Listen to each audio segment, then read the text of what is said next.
Welcome to the Etsy Conversations podcast, featuring inspiring interviews with Etsy shop owners, hosted by Ijama Elazu. Hi, and welcome to this week's episode of the Etsy Conversations podcast. I'm your host, Ijama, and I'm happy to be here. I have with me Kim Berger. Kim owns the Etsy shop, KB Originals, etc. Kim is funny. Kim skipped classes in high school to work in the pottery studio, and it has paid off big time for her. Hi, Kim. Hi, good morning. Good morning. Thank you for being on the show. Well, thank you for asking. You're very welcome. So, Kim, you say pottery life is good. Can you tell us a bit about yourself and why pottery life is so good? Well, I come from a creative family, and it has been crafts and art and things like that has always been outlet for me. And so to be able to quit my day job and to do this full time, life is good.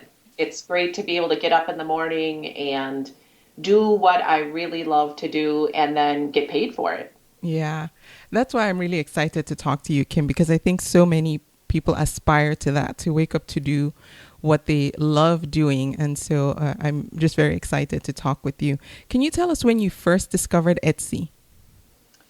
In about 2008, actually just a little bit before that, a few months, like in March is when I started my shop, but the beginning of 2008, I happened to see a Martha Stewart show, and they were featuring a gal that made some type of a primitive type doll, and they were talking so much about selling it on Etsy, and it's like, well, I never heard of that. Mm-hmm. So when the show was finished, I looked it up, and I kind of zoomed through the different shops, and I thought, well, geez, I could do this. This is just... It seemed pretty easy. I had some marketing and background, and of course, the art, and I love photography, so it all just seemed perfect that I could probably do this. So in March of 2008 is when I launched my Etsy site. Great. And you just mentioned you love photography, because one of the questions I wrote down for you was, who does your photography? I do all of my own photography. You do? Mm-hmm. Wow. Yeah, So, I like it. I can tell. I see you vary the backgrounds and you use a lot of natural settings. Yeah. Well, we live in a wooded area, so we obviously like nature. And so really, because I had no other outlet, I would take things out on my deck and wait for the sun to be just in the right spot so it didn't have glare and all these other things. And I would set the stuff up on my deck then and photograph that way. And then when I have weather-related issues that I can't get out there, then I had my husband build me just like a box that's all done out of rustic wood. And so then I have set up kind of a makeshift setup in my studio that I then photograph with that. But I much prefer putting stuff outdoors. I don't know, I just like the background. Yeah, it's really working for you. Thanks. So tell everyone what you sell, because I know I said you sell pottery, but tell us specifically, what kind of pottery do you sell? Well, I sell earthenware pottery. I do some stoneware, but primarily the earthenware.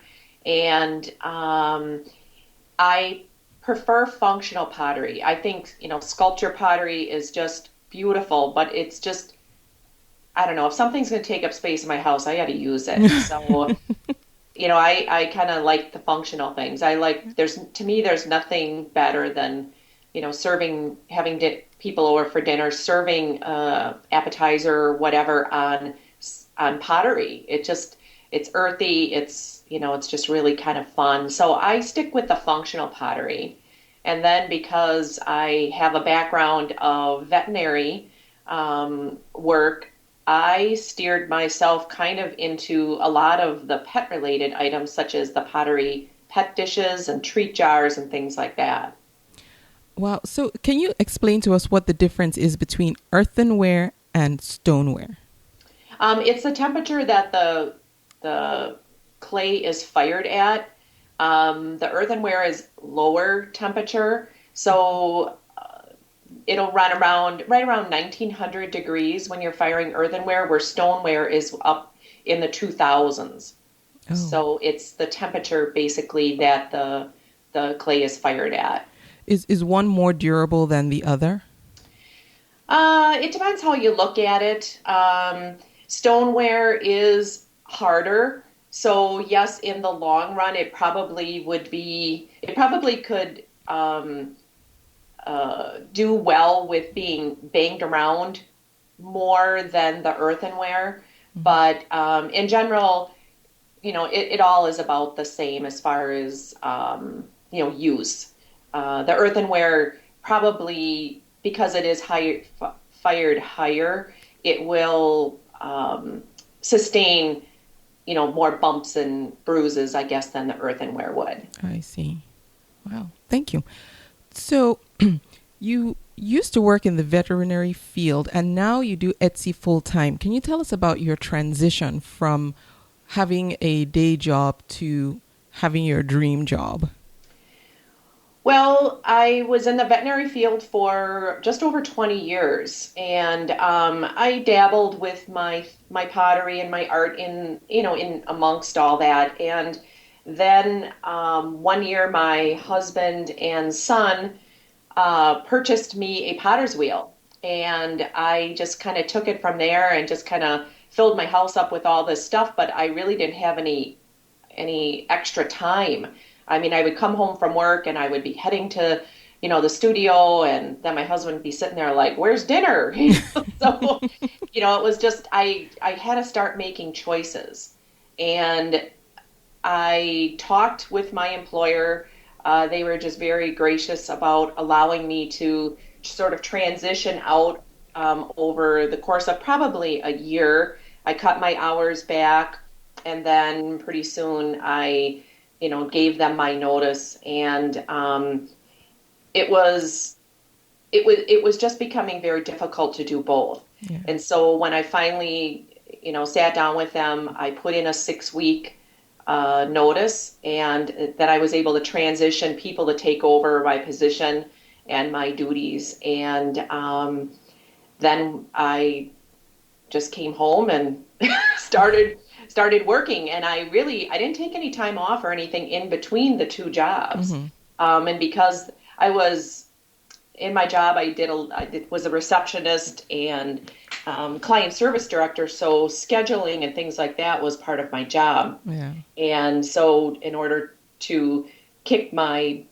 business now, this was my business now. Mm-hmm. It was nobody else's. I couldn't blame anything on anybody. It was all me.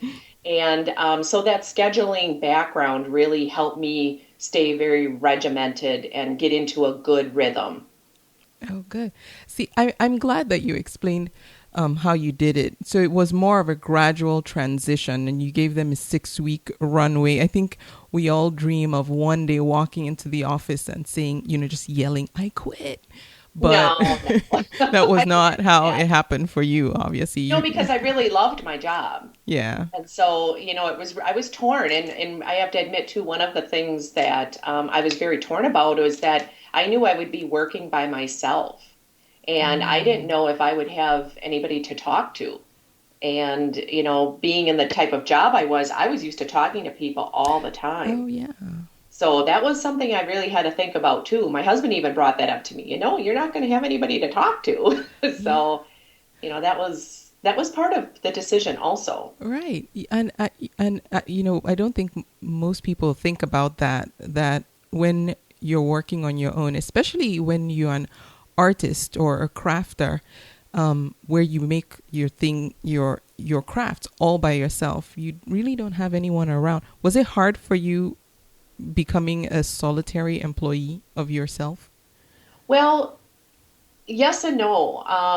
At the very beginning, I was just very busy just because when I left my job, it was just the busy season. I left November 1st. So that's just entering the busy season of Etsy for Christmas and holiday orders.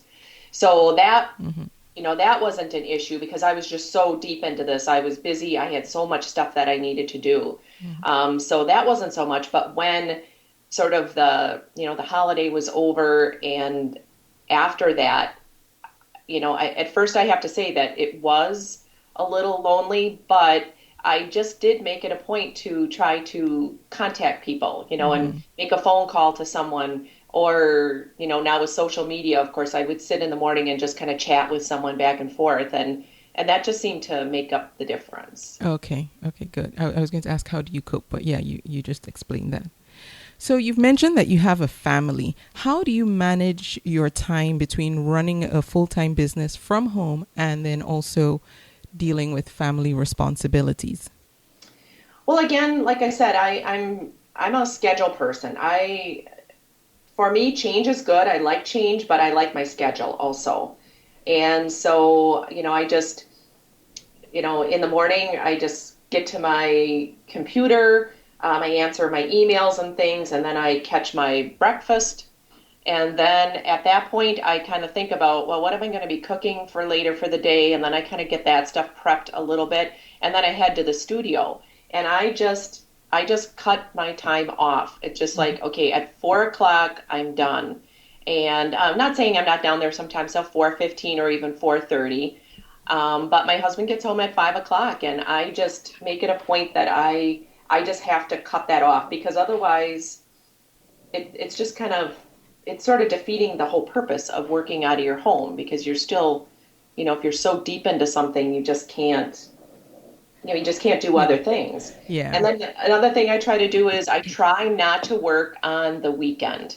I just try to keep the weekend for my husband and I, and our two grown boys. Of course, they're stopping over and things like that. So I just try to keep that time to ourselves. Okay. Yeah, I was going to ask, are you good at cutting off when you need to? But it sounds like you are. Yeah, I have to. You have to be. Yeah. Yeah.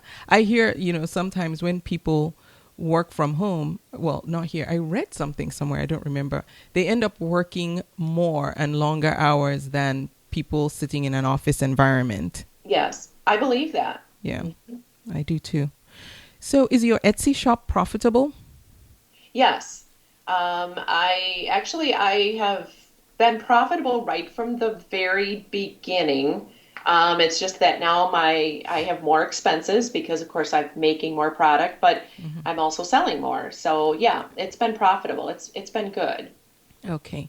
What inspires you when you start to create a piece?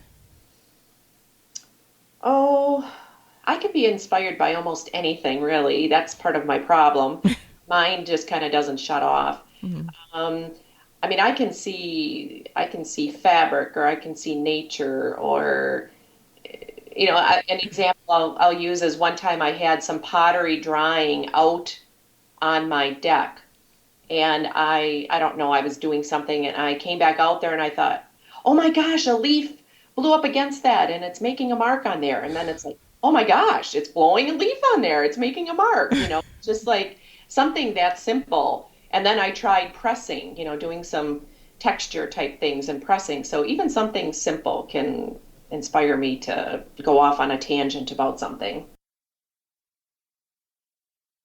So Kim, do you ever spend time looking at the shops of people who sell items similar to what you sell? Sometimes I do, but not as often probably as what I should, to just kind of know what other artists are doing and what's out there. But every once in a while I will, but not consistently, no. Okay.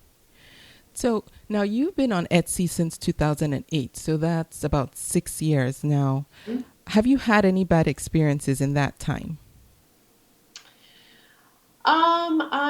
In general, no.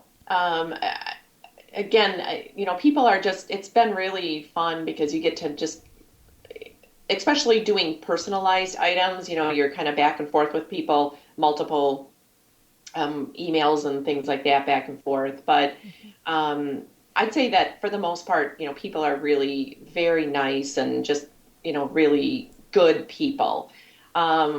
I have one that comes right off the top of my head that was a very, very difficult client or customer to work with. But we worked things out and we just agreed to disagree. Let's just put it that way. Sometimes that's best. Yes. Now, you mentioned that you personalize things.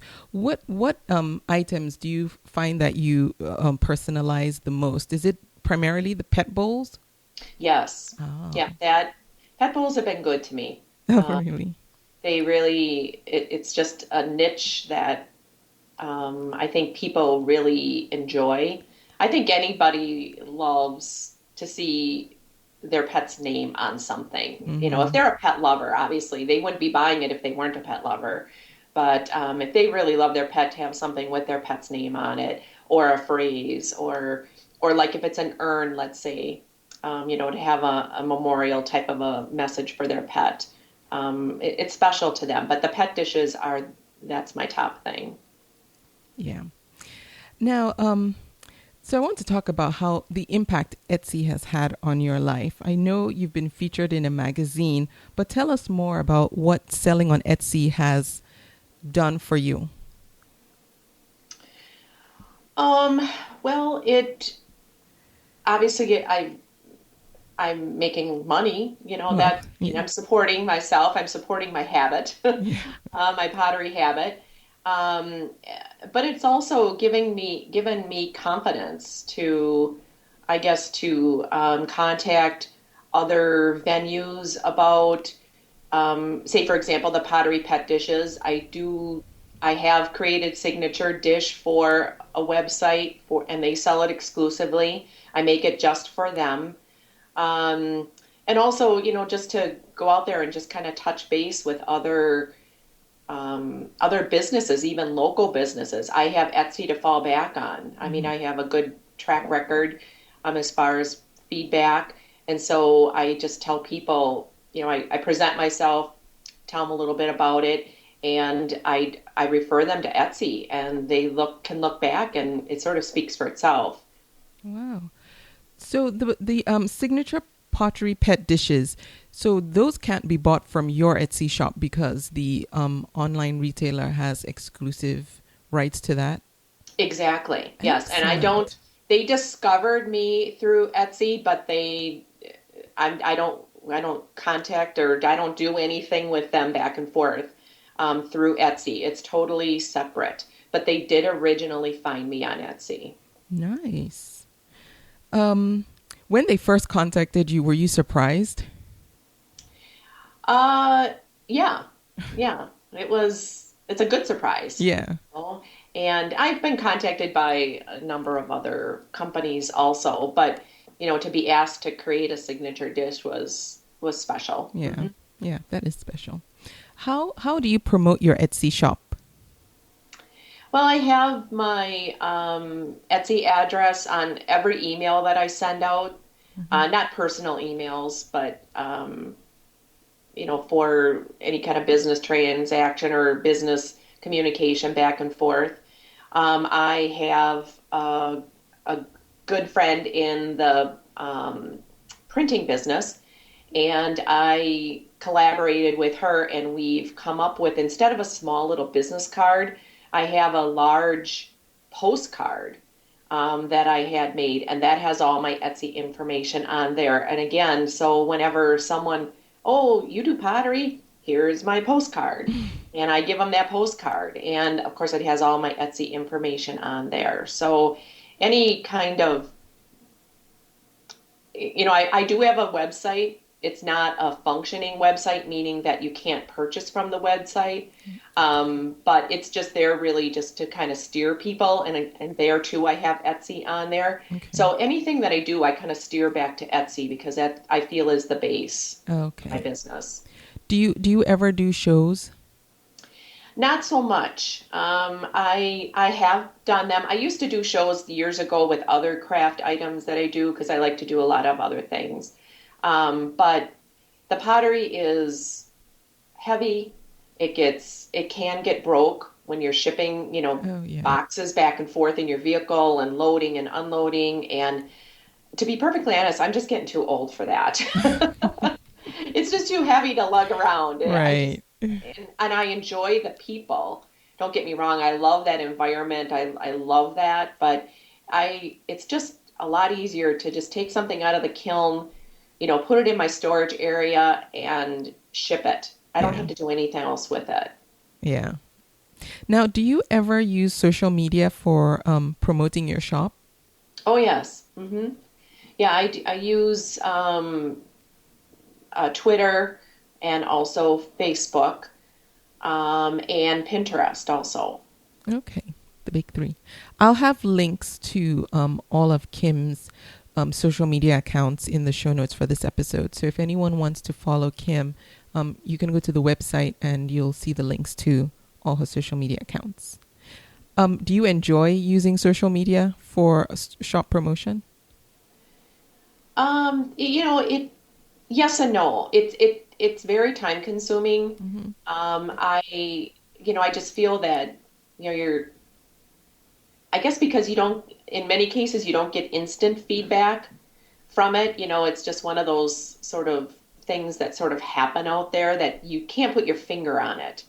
So sometimes to me, it seems like it's a lot of wasted time to sit and do all this promoting and all this when it's not like you get a phone call or you get an email saying, I want to buy that, though that has happened, but not as much. I've met a lot of nice people that way, but if we could do without it, I would. Yeah. Let's put it that way. Yeah. It seems like in this day and age, it's a necessity. So, yes. Yeah. Yes. Mm-hmm. So we know that you do Etsy full time. How much time would you say per week you spend? Is it like a regular 40-hour week, or are you spending more time since it's your thing now? Well, it's one of those things that kind of changes also kind of with the seasons. So again, during the holiday times, I'm sometimes in the studio from 7 a.m. until, 4 or 5 o'clock at night. And then I will sometimes pop down on a weekend, again, kind of going against my normal routine, but obviously those are unusual circumstances and you just, you have so many more orders. So that takes more time. But in general, I would say that I probably, again, there's a difference. Am I actually physically sitting and working in my studio, but yet, there I would say I'm doing a good 40 hours, but yet that doesn't encounter the times where I'm photographing. Right. Or I'm sitting, with my social media, like we talked about. Right. Or I'm listing. Rarely do I sit at night and watch any kind of TV or relax or whatever without the laptop doing something. So, if you start adding all that stuff up, you're probably working an extra, 20 hours a week on just that. Yes. But that's a little bit different too. Yeah. So. And I guess that's the reality of being your own boss, is it's all on you. And correct. Yeah. Have you developed any friendships or business connections through Etsy? Are you involved in the Etsy community? Yes, I have done, or I'm members of some of the teams that are out there. Unfortunately, I guess I don't connect with them as much as maybe what I should. But again, I have just, a sort of limited amount of time to do all that. That, to me, that almost falls into the social media thing. Yeah. And, it's just that connecting and all that. And I try to at least one time per week get on there and, check out the community things, the forums and kind of touch base with the teams. And unless I have an issue, the community forums, I really like that because, if you have an issue that you're just trying to work out, like recently I got a new printer and it was just like I had some questions and you can go in there and just kind of look because most people have the same problems or questions you have. And so, you can kind of look up stuff without really bothering anybody or whatever. But I found some really good information that way. Yeah. Yeah. I call it trolling. I said I just go trolling for information. Right. Yeah. How do you pick which teams you want to join, or the ones that you joined? How did you decide on those particular teams? Some of them were invites, Okay. where they actually sent me an invite to join their team. Others where I, again, was just trolling, like you said, looking for some information, and I suddenly kind of realized that, these same kind of questions or people were on this particular team. So, well, maybe in the long run, that'll help me again. So that's kind of how I do it. I'm not on as many of these teams as maybe what I should be, but it's a process. Yeah. When you get a new idea for an item that you want to create, how long typically does it take you from the moment you get the idea to actually executing it to finally listing it? And I know it's probably different for everything, but in general. Well, from the time I get the idea to when I'm actually making it is sometimes seconds. Oh, It really? I don't waste very much time. Oh. I'm a very hands-on person. I'm not a, oh, let's make let's try this, let's sketch it. I don't do any of that. I just do it. But because the pottery process is a long process, from the time that that item is actually made until the time that it actually goes on the website, the Etsy site, is usually about 4 to 6 weeks. Oh. So, and that's really because of the drying time. And then it has to be fired, and then it's got to be glazed, and then it's got to be fired again. And that's got to be photographed, and, all these things. So the process is long, but once I have the idea and I start with the idea, that doesn't take me very long at all. Okay. Do you ever get into a creative rut, and how do you get yourself out? I have been in a few creative ruts, but because I like other craft things and other art, I will a lot of times just kind of step away from the pottery for a few days and work with some of these other things. And that just kind of seems to kind of snap me out of that. Or, just, I like gardening. So working in the garden, and then all of a sudden I'll be doing something that's like, oh my gosh, I could make toad houses for my garden or, something like that. So, but I think because I am involved in other art things, that can kind of sort of help redirect your thinking. Yeah. Kim, there's something I wanted to discuss with you. I was reading in your bio, in order to get some experience with pottery and art, you volunteered in another artist's studio. Yes. And that eventually turned into paid work. Tell us about the experience and why that was such an important thing to do. Well, I could throw pottery. I could take a ball of clay and I could make whatever, you wanted out of it, but I really didn't feel confident in the firing and the glazing part of it. The glaze is very expensive. There's different glazes go with different clays and, and all this stuff. And I knew that, but I didn't know enough about it. And any type of teachings that I had before, whether it be in high school or odd classes that I would take here and there, they never really taught that. Because most people just want to go in there and throw the pot. They don't really care how it gets fired or whatever. They just want to throw the pot and take a pot home. And I needed to know and understand how this process all worked. So I had seen the work of a local potter in a number of places, and I always was drawn to it. I would always go and look at her stuff, and I would pick it up and touch and feel it, and it was just like, oh, this is just really cool. Well, then when I found out who she was and looked her up, I knew that she lived not too far from where I was. So I contacted her, and after emails back and forth, she was gracious enough to open up her studio to me on a voluntary basis. I just went in there and I did grunt work. I, scraped bats, I swept floors, I carried clay, I did all this grunt work, but I could ask any questions I wanted. And she was so gracious to answer those. And now, we worked in totally different, she was in stoneware and high fire, and I kind of liked the low fire because I liked all the colors. If you'll notice, on my site, a lot of my pottery is very colorful. Yes. Where the stoneware, you don't have those options as much.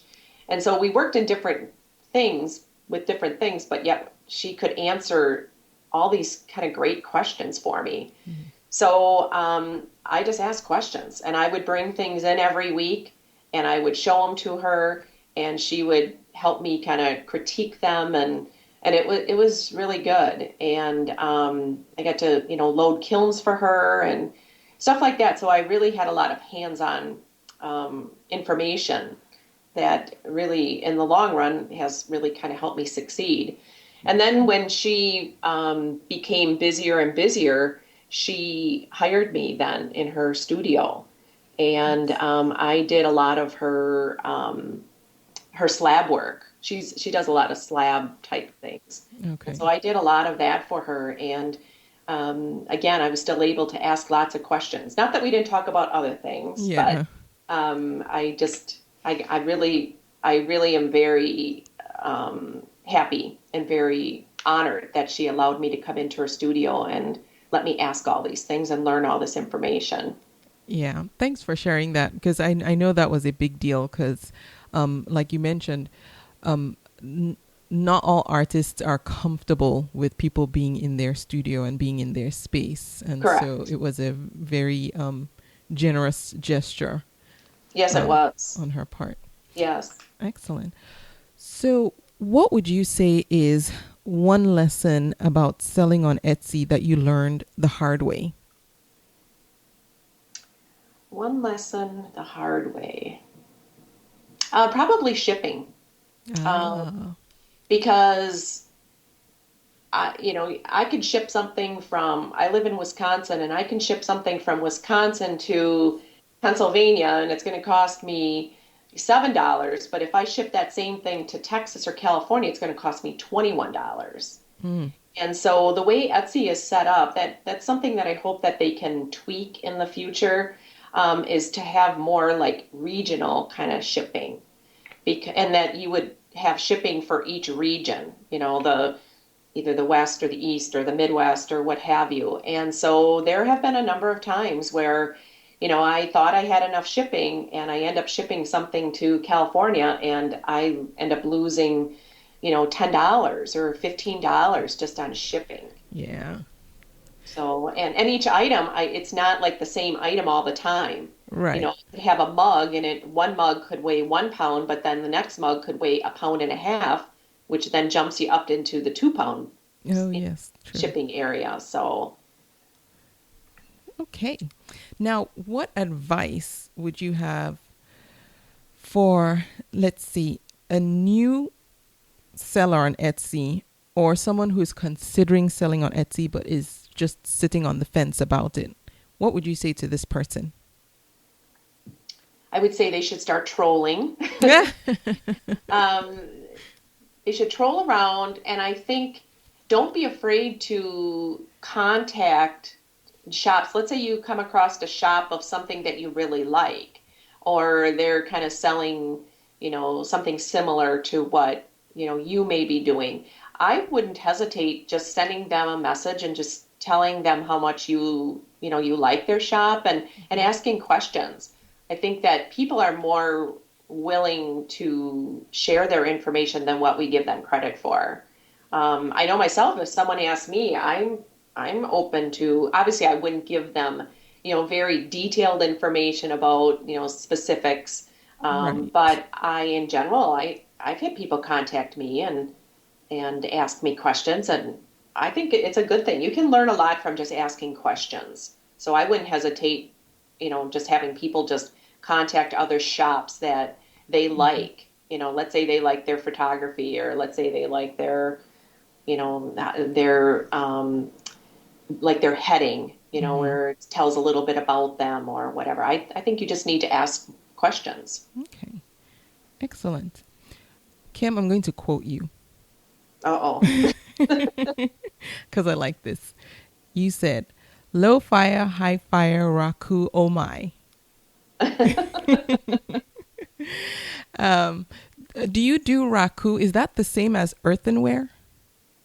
It is about the same temperature. It's a different type of clay because it needs more kind of binders in it to kind of hold it together, but it does go up around that same temperature. Okay. And I do not do raku firing, but I did do it in high school and I really liked it.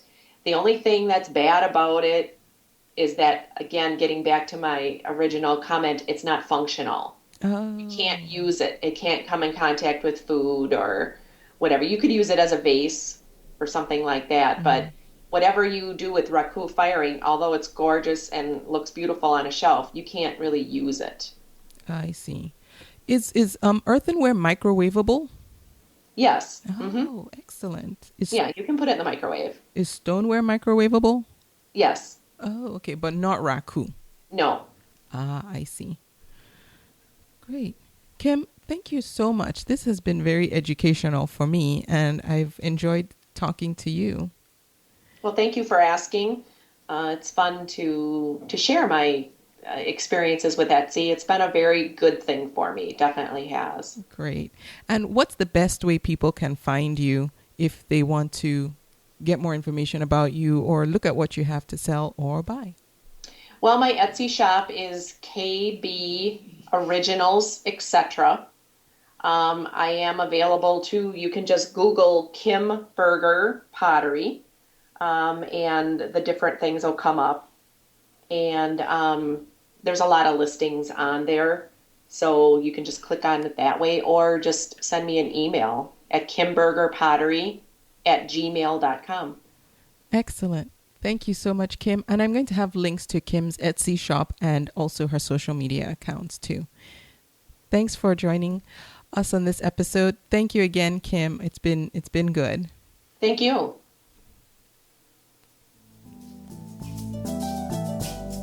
Thank you for listening. You can subscribe to the podcast in iTunes, and while you're there, please leave a review too. Visit convome.com to leave a comment or feedback on this episode.